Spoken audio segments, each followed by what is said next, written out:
오늘 존경하는 서랑조 저장 교수님 모시고 이 귀한 자리에 설 수 있게 도와주신 덴티움 관계자분들께 감사드리고, 항상 좋은 제품과 제가 이제 이 재료나 그런 것들을 한 20년 넘게 쓰고 있는데요, 항상 새로운 것들을 개발해 주셔서 감사드립니다. 잘 쓰고 있습니다. 오늘 드릴 말씀은 고령 인구를 위한 예측 가능하고 비용 효율적인 전략이라는 제목으로 제가 강의를 준비했습니다. 오전에 이제 첫 강의부터 저도 와서 들었습니다. 선생님들 얼리버드 그것 때문에 오늘 아침 일찍부터 정말 많은 분들이 와주셨는데요. 와서 이제 넉넉히 딱 보고 있으니까 전 세션까지 너무 재밌었어요. 저는 젊은 교수님들이 너무 강의를 잘하셔서 재밌었는데, 그 순간 제가 깨달은 게 슬라이드가 좀 겹친다, 내용이. 그래가지고 급히 가서 제가 슬라이드를 좀 정리를 했습니다. 그래서 되도록이면 겹치지 않는 내용들을 말씀드리고 싶습니다. 첫 시작을 다른 회사 제품을 설명을 드리는데, 왜냐하면 요즘 최근에 이제 무취학 환자들, 노인들을 대상으로 오론포, 오론엑스 이런 치료를 많이 하고 있는데요. 일면 동의합니다. 그리고 굉장히 좋은 치료라고 생각하고요. 저는 근데 그 치주과 의사로서 지금 현재 치주과에서 13년 이상을 서울대 치주과에서 일하고 있는데요. 거기서 느낀, 어르신들을 보는 과정에서 느낀 제 느낌을 말씀드리려고, 이제 오론엑스라는 거는 그 사이너스 그래프트를 피하면서, 그리고 멘탈 러브를 피하면서 임플란트를 기울게 식립하고, 그 다음 앵글 어바트먼트를 연결해서 최대한 간단하게 보초를 끝나는 건데요. 제 생각은 일면 동의하고 이 굉장히 좋은 치료라고 생각하지만, 이 역사를 보면 이 취장보다, 이렇게 장점을 취하고 단점을 보완한다, 이 오론4라는 개념이 사실은 제가 옛날에 미국 가 있을 때 2000년대 초반에 나온 개념, 여기 다 아시겠지만 그때 나오다가 한동안 볼 수가 없었어요. 한동안 몇몇 팔로말로 그 선생님 계속 했지만, 그러다가 최근 각광을 받고 있거든요. 그거를 좀 설명을 드리려고 합니다. 이거는 98년도에 제가 치과대학 졸업할 때 이미 나왔던 오론포 개념이고, 그 다음에 치아를 하루 만에 끝난다, 티스 이너와 1시간 만에, 그런 개념으로 2000년대 초반에 설명이 되었던 내용입니다. 그리고 이제 그 이후에 타사에서 그 본 레벨 임플란트를 개발하면서 거기서도 이제 비슷한 프로그램과 비슷한 프로토콜을 만들어서 이어오고 있는, 다들 아시다시피 티슈 레벨에서는 좀 적용하기 어려운 부분이 있고요.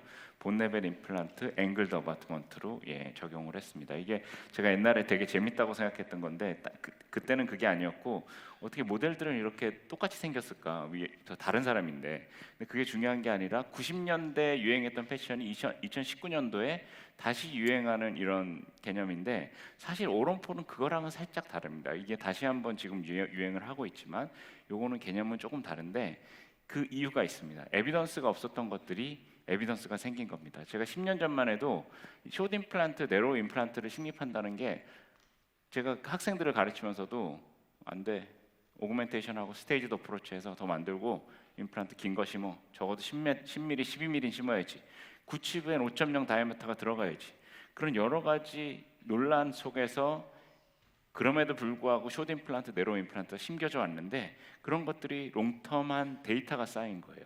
롱텀 프레딕터빌리티가 생긴 겁니다. 그런 이유 때문에 결국은 내로 임플란트, 숏 임플란트를 이용하면서 본 그래프트를 최소화하는 오론엑스라는 개념이 다시 각광을 받게 된 거고요. 또 하나가, 여기 이제 타사의 제품도 있고, 오늘 너무 많이 들었던, 제가 정말 좋아하는 본 레벨, 티슈 레벨 임플란트가 있죠. 브라이트 티슈 레벨 임플란트. 이게 그냥 쓰라는 게 아니라 강화된 거거든요. 픽스처 자체가 강화된 겁니다. 강화를 시키는 방법은 합금을 만드는 방법도 있고요. 타이타늄, 지르코니, 알로이를 합쳐서 만든 타사의 제품도 있고, 아니면은 만드는 제작 과정에서 콜드 워킹을 통해서 강화시키는 방법이 있습니다. 그래서 픽스처가 강해졌기 때문에 오론엑스가 힘을 더 받을 수 있는 거예요. 그래서 사람들이 많이 쓰고 있는 거고요.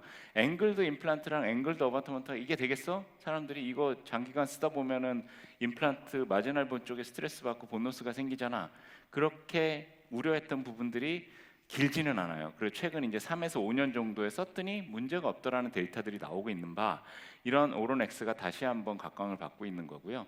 이런 논문도 있습니다. 제가 찾아보니까, 물론 평행하게 임플란트를 심는 게 좋지만 앵글드 임플란트도 큰 문제가 없다. 마지노본에서 차이가 없다. 특히 여기 이너 틸팅이라 그러는데요. 이게 오로넥스 개념이거든요. 그 사이너스를 피하기 위해서, 그 다음에 멘탈 러브를 피하기 위해서 이너 틸팅을 주고, 그 다음에 앵글드 어바트먼트를 식립하는 그 임플란트 자체가 앵글드 어바트먼트를 써도 큰 문제가 없다라는 개념이 이제 에비던스가 쌓이고 있으면서 이제 되겠네. 그리고 또 마지막으로 이겁니다.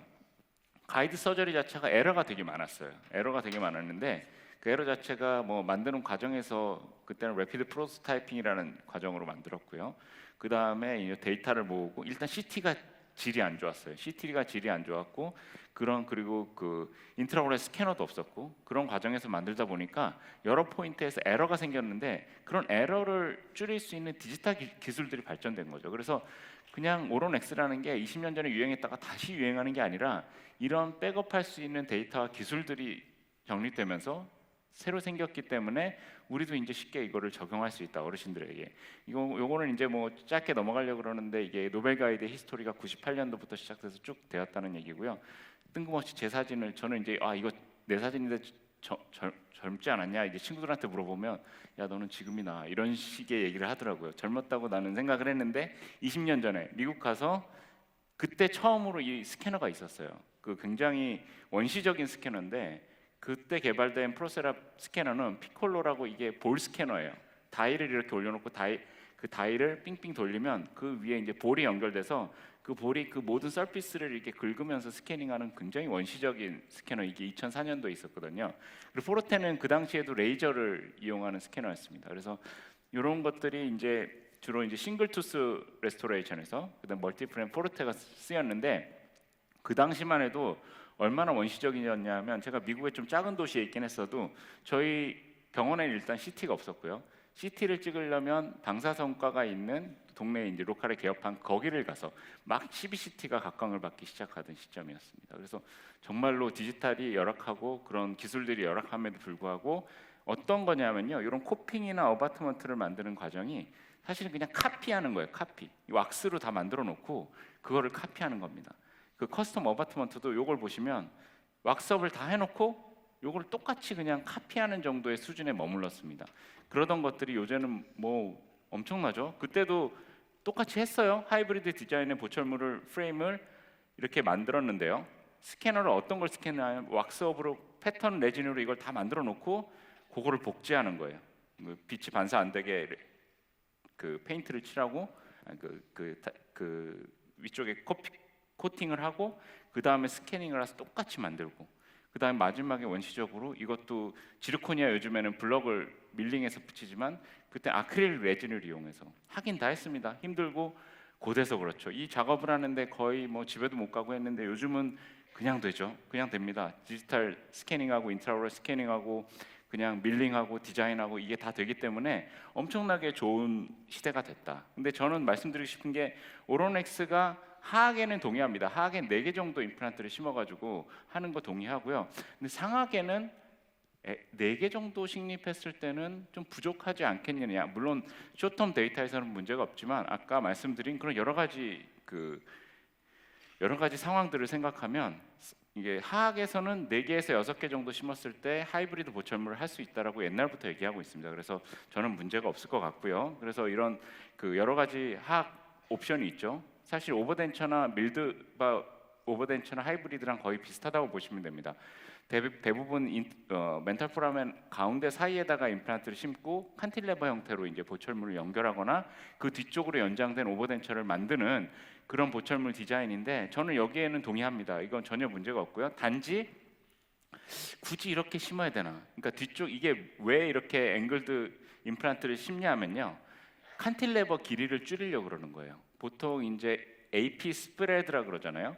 최전방 임플란트랑 그 후방 임플란트를 연결한 길이 거기에서 보통 1에서 1.5배 정도 칸틸레버를 연장할 수 있다라고 교과서에 나와 있죠. 근데 그거는 사실 굉장히 경험에 근거한 거거든요. 에비던스가 있다기보다. 그래서 어찌됐건 칸틸레버 길이를 줄이기 위해서 임플란트 최대한 뒤쪽으로 뻗는 건데 사실은 그렇게 안 하더라도 임플란트 개수를 4개를 식립한다거나 이 중간에 5개까지도 식립을 할 수 있거든요. 그러면 큰 문제가 없지 않을까. 그래서 이제 논문들 자체는 앵글드 임플란트를 기울여서 심어도 엑시알 임플란트랑 큰 문제가 없다라고 얘기는 하지만 저는 사실 믿지 않습니다. 이거 굉장히 딱 슬라이드만 봐도 되게 오래된 슬라이드잖아요. 1995년에 나온, 이것도 사실은 뭐 정확한 근거라기보다는 뭐 해봤자 유한요소 분석 정도 했을 거예요.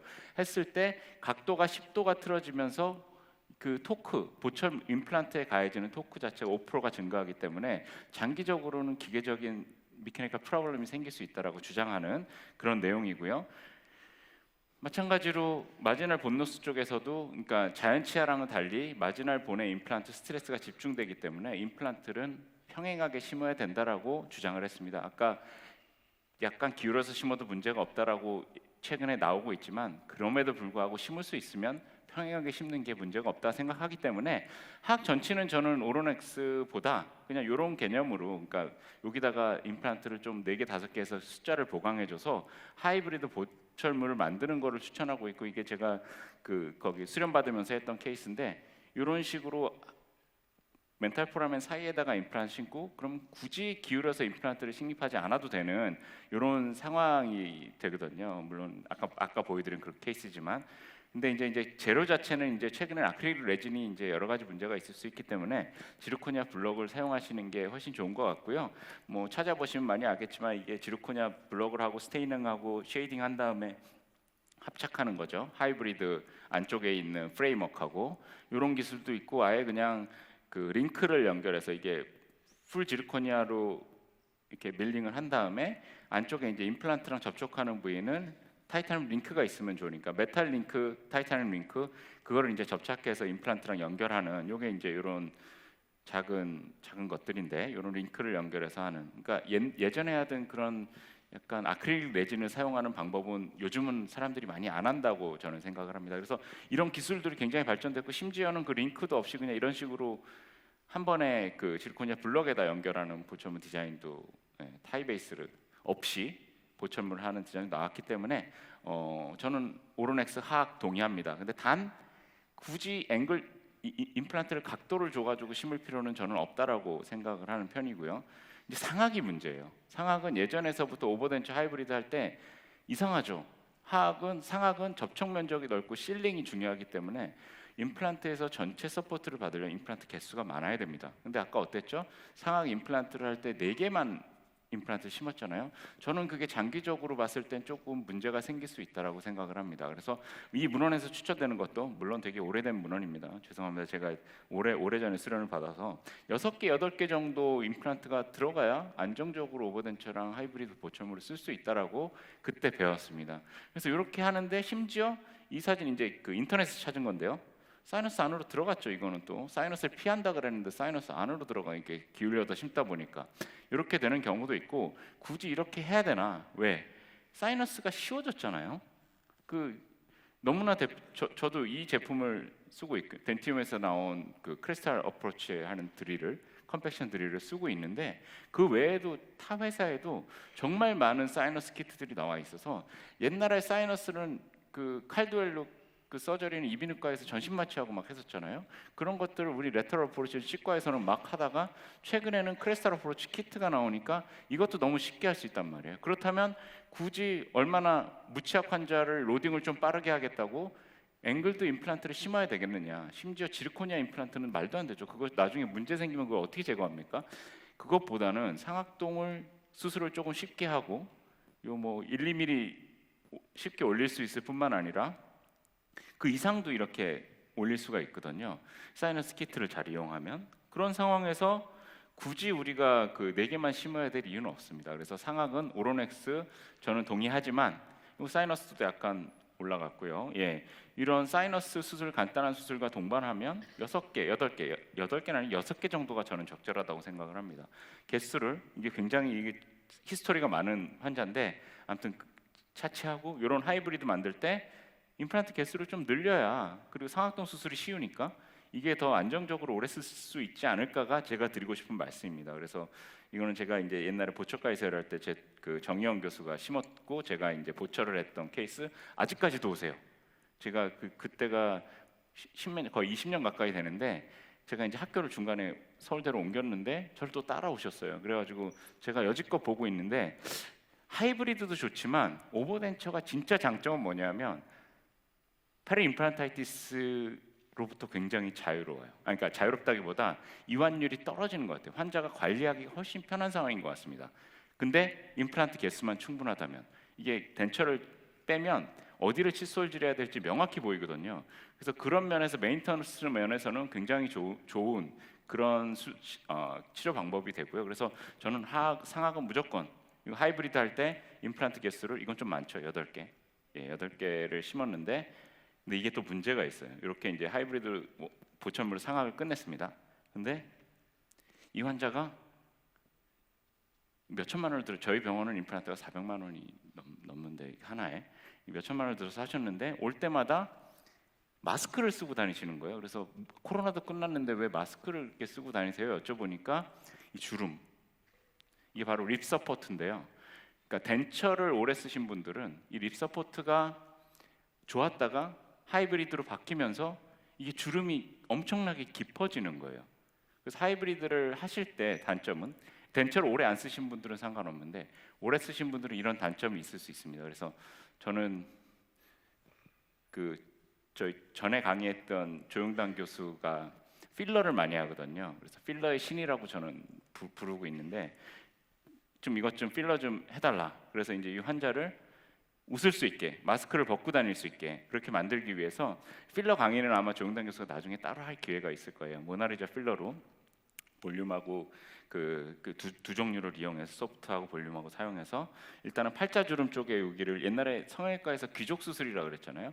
귀족 수술이라 그래서 이쪽 부위에 인트라오랄로 멤브레인 같은 걸 집어넣어서 볼륨을, 뼈 안쪽에다, 위쪽에다 볼륨을 쌓아주면서 팔자주름이 없어지게 만드는 건데, 최근에 인트라오랄로 필러를 접근시켜서 이렇게 주입을 해서 이쪽에 볼륨을 있게 만들면서 주름이 줄어들게 만들 수 있습니다. 그리고 각 주름에서는 이렇게 들어가서 좀 빼면서 하면, 이 환자한테 시작할 때 한 번에 안 된다고 말씀드려서 지금 2회차까지 받았고요.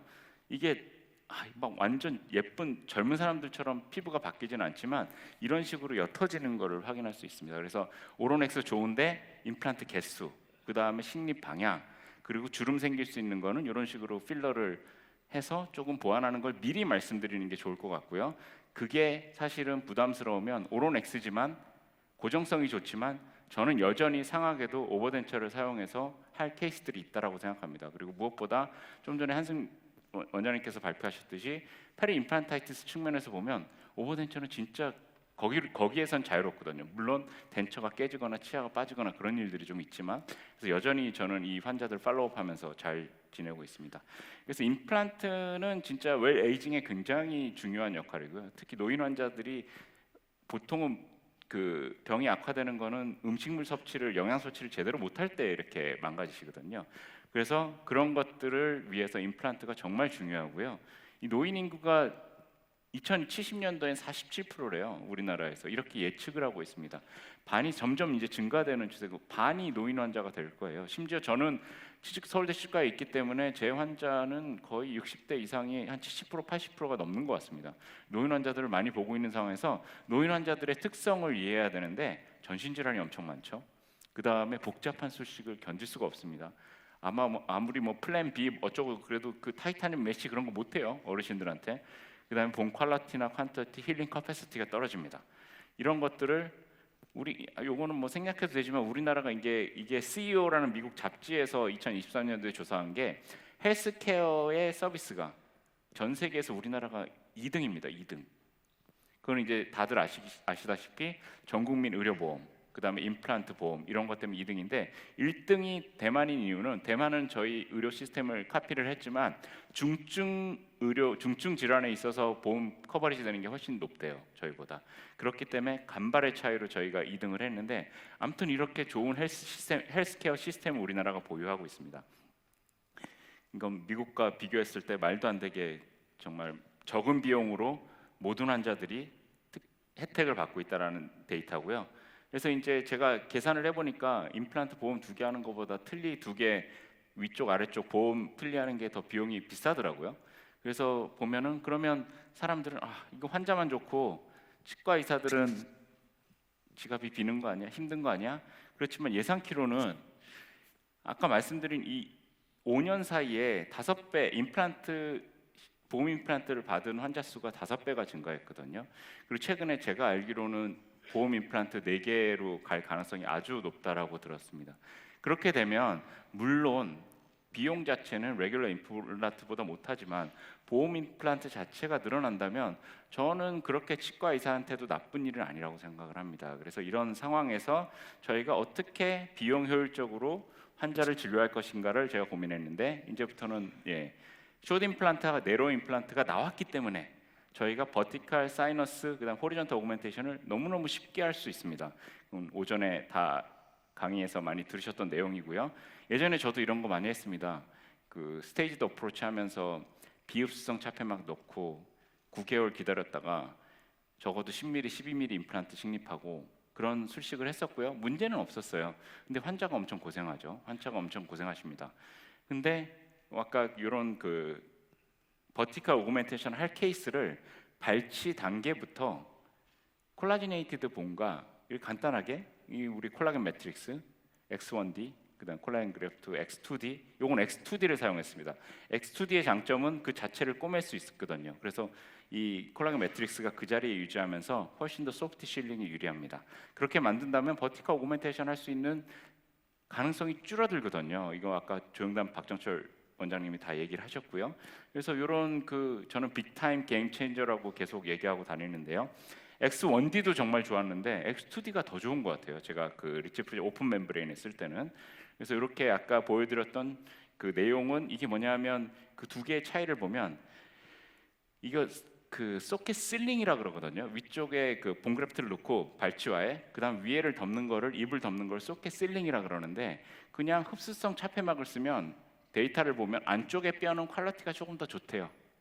그런데 위쪽에 소프티슈 생기는 디멘전과 양을 보면 콜라겐 매트릭스 쪽이 훨씬 유리하고 이게 논문에서 밝혀진 바 있습니다. 이게 또 커넥티브 티슈하고 앱세리움이 연결되는 레테페그가 굉장히 촘촘해지고 길어지는 걸 확인할 수 있거든요. 결국은 여기는 향후에 임플란트가 식립될 위치이기 때문에 소프티슈의 퀄리티가 중요하거든요. 그래서 뼈가 안에 만들어질 뿐만 아니라 소프티슈 퀄리티도 유지할 수 있는 굉장한 큰 장점은 콜라겐 그래프트가 있고 그 중에서 저는 요즘에 X2D를 오픈 멤브레인에 많이 사용하고 있습니다. 그래서 이제 콜라지네이티드 본을 쓰면 이렇게 버티칼하고 그다음에 그 볼륨이 유지되기 때문에 나중에 사이너스 그래프트 안 해도 된다, 상하게, 이런 논문들이 많이 나오고 있고요. 저희 교실에서 그리고 그 미국 해외에 있는 교수님들하고 같이 진행한 실험에서도 전치부 구치부 나누지 않고 콜라겐 그래프트를 콜라지네이티드 본을 같이 썼을 때 볼륨을 잘 유지해서 향후에 복잡한 수술, 컴플렉스 서저리를 안 해도 되는 그런 상황으로 만들 수 있어서 굉장히 노인들에게 특히 콜라지네이티드 본을 이용해서 하는 술식이 나중에 그 버티컬 오그멘테이션 찬스를 줄여주기 때문에 간단하게 만들 수 있다고 생각합니다. 뭐 이거는 넘어가고요. 숏 임플란트를 그래서 이제 숏 임플란트가 또 나왔기 때문에 굳이 버티컬 오그멘테이션 안 하더라도 숏 임플란트의 아까 예지성에 대해서 말씀드렸죠. 그 숏 임플란트를 심으면서 노인 환자에게 편한 진료를 할 수 있다, 그 말씀을 드리고, 사이너스 오그멘테이션도 마찬가지입니다. 옛날에 이거를 이런 경우 버티컬 오그멘테이션도 하고 사이너스 레터럴 어프로치도 같이 했죠. 그리고 환자는 6개월, 7개월 이상 거의 10개월 가까이 기다려야 됐습니다. 그래서 뭐 비흡수성 차폐막 쓰고 흡수성 차폐막 쓰고 플랩 어드밴스 시켜가지고 이렇게 만들면 이런 복잡한 술식을 하고 뭐 장기적으로는 문제없이 쓸 수 있지만 노인 환자한테 이 수술을 적용하기에는 좀 문제가 있을 수 있다. 사이너스 키트, 이게 다스크 심플 키트, 저는 사실 다스크 키트를 되게 좋아했었는데 다스크 심플 키트도 사용해 보니까 특히 크리스탈 키트가 되게 좋더라고요. 이 개념은 컴팩션 드릴을 이용하면, 보통 드릴하면 드릴링하면서 본 파티클이 바깥쪽으로 빠지잖아요. 그게 아니라 컴팩션 드릴은 그 파티클을 안쪽으로 미는 겁니다. 그래서 사이너스를 자동으로 올릴 수 있고, 덴티폼을 뒤집어서 보면 이렇게 이 컴팩션 드릴을 쓰면 본 파티클이 안쪽에 쌓이는 걸 볼 수가 있어요. 여기서 혹시 부족하다 싶으면 본 그래프트를 조금 더 해도 되고, 아까 제가 좋은 아이디어를 얻었는데 이제 콜라겐 매트릭스도 넣어도 되겠더라고요, 이쪽에. 그래서 이런 식으로 자연스럽게 사이너스 엘리베이션이 되기 때문에 누구나 쉽게 할 수가 있다. 그래서 예전에 복잡하던 그런 술식들이 굉장히 간단해졌기 때문에 노인 환자한테 특히 적용을 할 수 있는 거고요. 아까 슬라이드 보여드렸죠, 이건. 그리고 콜라지네이티드 본이 특히 그 상악동이 좋은데요. 이게 그 모이스처나 블러드를 흡수하면서 자기들끼리 클러스터 되고 이게 뭉쳐 있으면서 본 볼륨이나 퀄리티를 더 좋게 형성한다는 논문들이 나와 있습니다. 예, 그래서 콜라지네이티드 본은 그런 장점이 있고 특히 사이너스 멤브레인이 퍼포레이션이 약간 있을 때 파티큘레이티드 본보다 더 좋은 결과를 보였기 때문에 저는 요즘에는 거의 100% 사이너스 오그멘테이션은 콜라지네이티드 본을 놓고 있습니다.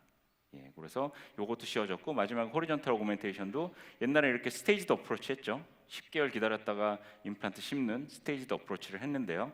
그렇게 복잡하게 안 하고 최근에는 근데 오그멘티드 본 자체가 사실은 장기적으로 보면 페리 임플란타이티스 이완될 가능성이 없다고 하는 논문도 있고 조금 더 높다라고 하는 논문이 있기 때문에 굳이 오그멘티드 본을 안 하고 그 남아 있는 뼈를 이용해서 임플란트를 심을 수 있으면 정말 좋잖아요. 그래서 컨셉이 네로 임플란트, 게다가 네로 임플란트가 강화됐고 그렇게 가고 있는 것 같습니다. 단지 이제 그 콜라지네이티드 본을 이용해서 저는 뭘 하냐면 컨투어 오그멘테이션, 초기 고정은 가지고 있는 뼈에서 얻고 나머지는 볼륨을 쌓아주기 위해서 콜라지네이티드 본을 넣는데 이럴 경우에 오버 오그멘테이션을 좀 해줘야 됩니다. 콜라지네이티드 단점이 아니라 특성이라고 아까 박정철 교수가 얘기했죠.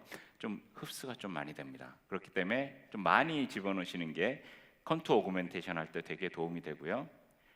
그 다음에 조금 더 오래 기다리시는 게 좋습니다. 다른 뼈. 그렇지만 이게 술식이 굉장히 편해지고 이게 조작성이 용이하기 때문에 콜라지네이티드 본을 쓰면 그런 장점이 있겠죠. 호리존탈 오그멘테이션도. 그래서 이런 경우에 옛날에는 그 5.0을 심기 위해서 본그래프트를 심하게 했던 거를 요즘에 심지어 본그래프트를 안 해도 되고 가이드 서저리를 하면 옆쪽만 살짝 컨투어 오그멘테이션만 해주면 됩니다. 저는 경우에 따라서 콜라겐 매트릭스만 넣기도 하고요. 그래서 이런 개념들이 바뀌었다. 네로 임플란트를 뼈 있는 데 맞춰서 심는 그 개념, 노인들에게 특히 적용 가능하고 강도에 대해서는 이미 많이 설명을 드렸습니다. 이것도 스킵을 하고요. 이 강도 스킵할게요. 그래서 마지막으로 이제 저는 이렇게 임플란트는 이미 초기 고정은 이미 가지고 있는 뼈 네로 임플란트를 얻었고요. 그 다음에 옆에 향후 이제 이쪽 볼륨이 꺼질까봐 컨투어 오그멘테이션만 이렇게 진행을 하고 있습니다. 그래서 이런 내용을 잠깐 보여드렸고 장기적으로 봤을 때 전혀 문제 없이 사용되는 것을 확인할 수 있습니다. 콜라겐 혹시 부족하다 그러면 연조직은 콜라겐 매트릭스를 이용해서 조금 더 두껍게 만들 수 있고요. 생각보다 볼륨 유지력이 굉장히 좋습니다. 콜라겐 매트릭스만 이용했을 때도 이렇게 그 이미디어트 임플란트 여기서 보시면 이 부위가 푹 꺼졌었는데 자연 치아가 마치 있는 것처럼 임플란트를 식립하고도 유지될 수 있잖아요. 이거는 컨투어 오그멘테이션, 본 또는 콜라겐 매트릭스를 이용해서 가능했기 때문입니다. 오베이트 파닉을 이용할 때도 간단하게 콜라겐 매트릭스를 만들 수 있고요. 그래서 술식이 굉장히 쉬워진 겁니다. 이거는 뭐 시간이 거의 없는데 이건 짧아요. 그래서 빨리빨리 돌아가는 치아를 빼고 경우에 따라서 임플란트 심고 나서 그래도 뼈가 너무 얇았었던 경우는 저는 콜라겐 매트릭스까지 같이 넣습니다. 이렇게 콜라겐 매트릭스를 한 겹 넣고 안쪽에 콜라지네이티드 본을 슬라이스를 해서 이렇게 같이 하는 술식들을 하고 있습니다. 그래서 임플란트는 이미 심는 거예요. 플랫 리스로. 그렇지만 안쪽을 보강해주기 위해서 이런 술식을 하고 있습니다. 그래서 뭐 잘 유지되고 있죠. 일단은 그쪽 베스티뷸 쪽이 예쁘게 형성되어 있습니다. 그래서 노인 환자들에 대해서 콜라지네이티드 본, 그 다음에 리인포스드 네로 임플란트 쓰는 거 설명드렸고요. 오늘 전체적으로 이 어르신들을 간단하게 이제 덴티움에서 나온 제노스에서 나온 이 재료들을 이용해서 심플하게 하는 방법을 설명드렸습니다. 그래서 간단하게 쉽게 그렇지만 예지성 있게 하는 방법에 대해서 한번 고민해 보실 수 있는 슬라이드를 준비를 했고 제가 준비한 건 여기까지입니다. 경청해 주셔서 감사합니다.